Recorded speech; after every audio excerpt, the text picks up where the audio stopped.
జన్న సిరిసిల్ల జిల్లా వేములవాడలో ఈరోజు రాష్ట్ర విప్ వేములవాడ ఎమ్మెల్యే గారికి ఆదిశీనన్న గారికి మున్సిపల్ కార్మికుల ఒక సమస్యల మీద లెటర్ ఇవ్వడం జరిగింది. ప్రధానంగా గత ప్రభుత్వం ఉన్నప్పుడు ఎన్నో ధర్నాలు చేసి రాష్ట్ర రోకాలు చేసి కలెక్టర్ గారికి అదేవిధంగా ఎమ్మెల్యేలకు కూడా లెటర్ ఇచ్చినటువంటి పరిస్థితి.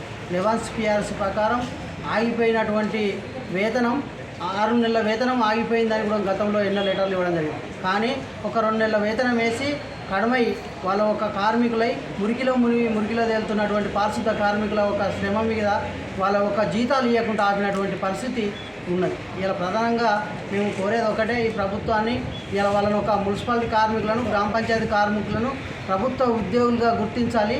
అదేవిధంగా సమాన పనికి సమాన వేతనం 26,000 వేతనం కూడా చెల్లించాలని, వారి ఒక ఆరోగ్యరీత్యా హెల్త్ కార్డులు ఇవ్వాలని, విధులలో ప్రమాదం జరిగితే ప్రమాద బీమా సౌకర్యం కూడా 10 లక్షల రూపాయలు ఇవ్వాలనేది కూడా ఈ ప్రభుత్వాన్ని కోరడం జరుగుతూ ఉంది. వెంటనే వాళ్ళకు ఆరోగ్యరీత్యా అయితే ఇలా చూసుకుంటే మురికిలో రోజు డస్ట్లో పనిచేస్తున్నటువంటి కార్మికులకు ఎలాంటి హెల్త్ కార్డులు ప్రధానంగా ఏర్పాటు చేయాలి. వాళ్ళ ఒక పర్మనెంట్ ఉద్యోగులుగా గుర్తించాలి. చాలా వరకు కొంతమంది చేసిన వాళ్ళు పెద్ద మనుషులు కూడా వాళ్ళ రిటైర్మెంట్ బెనిఫిట్స్ కూడా అందియాలని ఏఐటీసీ జిల్లా సెక్రటరీగా కోరుతా ఉంది.